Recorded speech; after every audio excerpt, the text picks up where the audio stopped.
மனிதன் ஒளிக்காக தீயை நம்பிய காலம் அது. ஆனால் அறிவியல் வளர்ந்தபோது மின்சாரத்தின் ஒளி உலகத்தை மாற்றத் தொடங்கியது. பெஞ்சமின் பிராங்க்லின் பட்டம் பறக்கவிட்டு மின்னலை பிடித்தார். அந்த சோதனையில்தான் மின்சாரம் என்ற அதிசயம் வெளிச்சமாய் தோன்றியது. Thomas Edison direct current DC மின்சாரத்தை கண்டுபிடித்தார். இது ஒரே திசையில் பாயும் மின்சாரம். ஆனால் டிசி மின்சாரம் தூரம் செல்ல முடியாது. இதனால் பெரிய நகரங்களுக்கு மின்சாரம் வழங்குவது கடினமாக இருந்தது. அந்த நேரத்தில் ஒரு இளம் விஞ்ஞானி எழுந்தார், நிக்கோலா டெஸ்லா. மின்சாரத்தை மாற்றும் வல்லமை அவரிடம் இருந்தது. டெஸ்லா தனது ஆய்வகத்தில் சோதனை செய்தார். அங்கிருந்தே பிறந்தது ஆல்டர்னேட்டிங் கரண்ட், அதாவது ஏசி மின்சாரம். டிசிக்கும் ஏசிக்கும் இடையே ஒரு பெரிய போட்டி தொடங்கியது. எடிசன் எதிர் டெஸ்லா.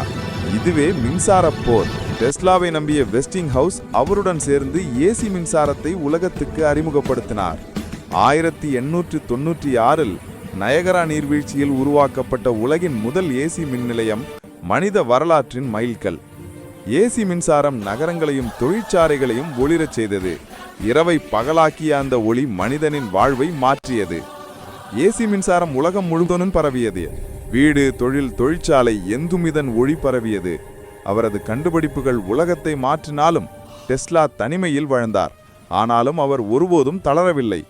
இன்று பள்ளிகளில் மாணவர்கள் டெஸ்லாவை பற்றி கற்றுக்கொள்கிறார்கள். அவர் மனிதனின் அறிவின் சின்னம்.